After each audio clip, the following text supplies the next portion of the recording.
All right, today we're talking about the essential Kanpur. And let's be real, for a lot of people, that means one thing, an industrial city.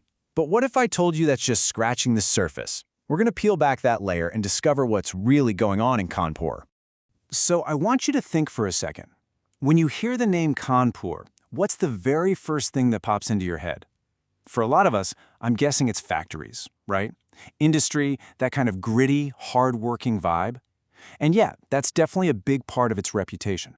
And look, that's not wrong at all. Industry is absolutely a huge piece of Kanpur's identity. But, and this is a big but, it is only one piece of the puzzle. The other parts? Well, that's where the story gets really, really interesting. Okay, so let's do just that. Let's move beyond its industrial image. We're going to dive into the city's other side, the culture, the fun, and the soul of the place. So here's a quick peek at where we're headed. We've got 7 awesome destinations on our list today. Kanpur Zoological Park, Blueworld Park, the ISKCON Temple, Phool Bagh Park, Nana Rao Park, the I Love Kanpur spot, and the JK Temple. It's a real mix of nature, spirituality, and modern vibes. First up, let's explore the city's green havens and historic roots. We're talking about Kanpur's natural escapes, and trust me, these are way more than just parks. They're like time capsules packed with history, and they offer a much-needed breath of fresh air. So, in this section, we're going to focus on 3 amazing places. You've got the Kanpur Zoological Park, also known as Allen Forest Zoo, then there's Phool Bagh Park, and finally Nana Rao Park. Each one has a totally different vibe and a unique story to tell. Okay, so you can see the breakdown here, but let's talk about what makes these places special. The Kanpur Zoological Park, it's not your typical zoo. It's basically a huge forest, and the animals have these big open enclosures, which is awesome. Phool Bagh Park, on the other hand, feels like you've stepped back into the colonial era with its old-school garden design. But Nana Rao Park, wow, that one's really something else. It's dedicated to the freedom fighters, and it's just got this powerful, historic feel to it. It's a super important spot.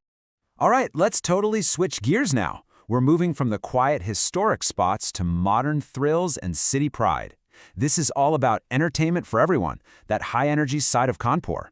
And we're going to look at 2 key places that really represent this. First, Blueworld Park. Think pure fun. Then, you've got the I Love Kanpur installation, which is all about that local pride.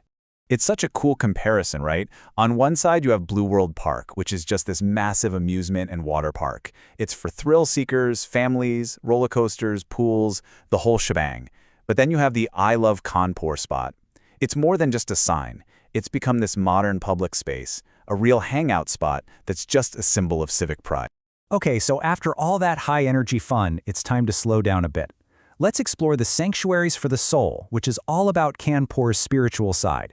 This is where you go to find some peace and quiet. And we're focusing on 2 really important spiritual centers in the city, the ISKCON Kanpur Temple and the JK Temple. And just like before, these 2 offer really different paths to devotion. The ISKCON Temple is a whole spiritual hub. It's dedicated to Lord Krishna, and it's got an ashram, a vegetarian eatery. It's a very immersive experience. The JK Temple, though, is famous for its architecture.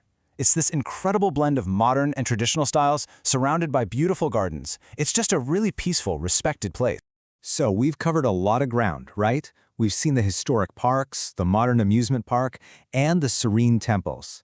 Now let's pull it all together and look at Kanpur, the full picture. And this chart really paints the picture perfectly. You can see Kanpur's identity is layered. It's about 43% nature and heritage, roughly 28% spirituality, and about 29% modern entertainment. It's not dominated by just one thing. It's this incredible balanced mix that makes the city so vibrant. Which brings us to the main takeaway here. It's time to see Kanpur as not just an industrial powerhouse, but also a destination of culture, leisure, and devotion. That really sums it up, doesn't it? It's a city with so much more going on. So now that you've seen this whole other side of the city, I have to ask, which part of Kanpur would you want to explore first? Are you heading for the history, the thrills, or the tranquility? It's a tough choice.